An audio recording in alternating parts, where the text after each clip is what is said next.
L'un de nos clients dans le secteur industriel a été victime d'un ransomware. Comment expliquer la densité de l'attaque alors que ces postes disposaient bien d'une protection? On est malheureusement dans un cas, je dirais, régulier, constant, où les bonnes pratiques de cyberhygiène n'ont pas été appliquées.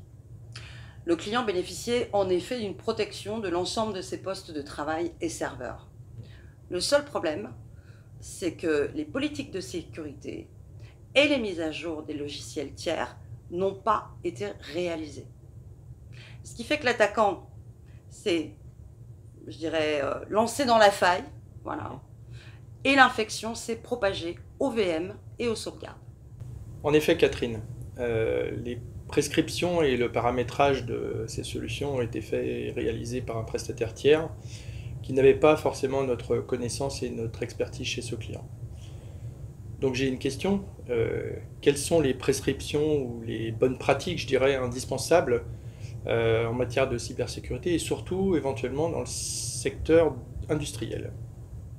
Alors la première des choses, secteur industriel ou pas, d'ailleurs, ça va être de s'assurer la mise à jour des systèmes d'exploitation et des logiciels du réseau, et ça, dès lors où les patchs sont disponibles. Ça, c'est la première phase.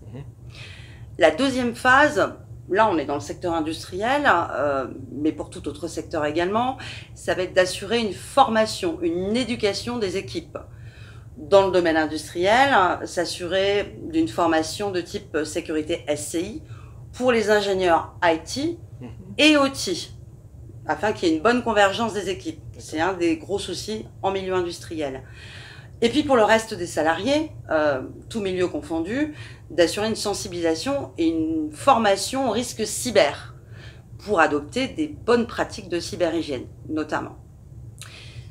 Le troisième point, ça va être d'aider ces équipes IT qui sont un peu débordées en leur apportant des solutions automatisées de prévention maximale avec de la détection, de l'audit, de l'analyse. Et le dernier point, ça va être le partenaire, la prestation que le partenaire va pouvoir proposer en amont de tout ça, de l'audit, un bilan de santé, ce qu'on va appeler le health check. Et c'est là où on va retrouver l'expertise d'un prestataire tel qu'Insight.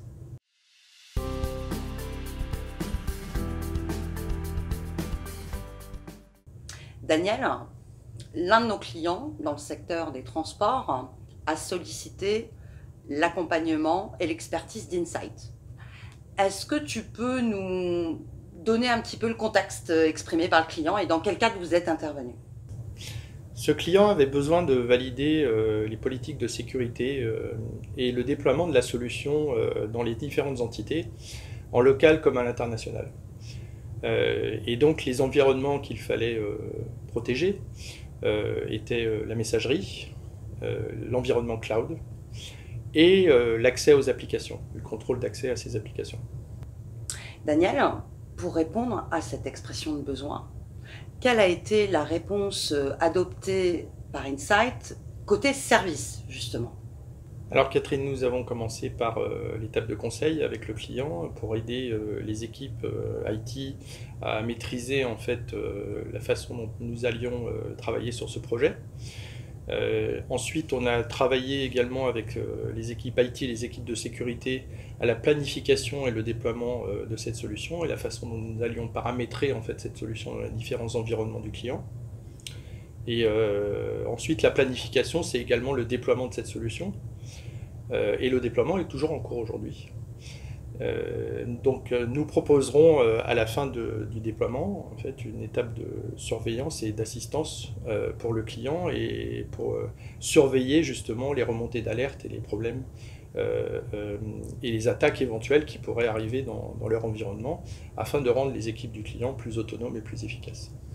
C'est parfait, donc dans ce cadre-là, Insight, prestataire expert, va pouvoir effectivement proposer une large palette de services et accompagner un client qui est un client de longue date. Voilà. Donc on parle d'expertise et de services. Oui. C'est un beau partenariat. Oui. Merci Catherine. Merci Daniel.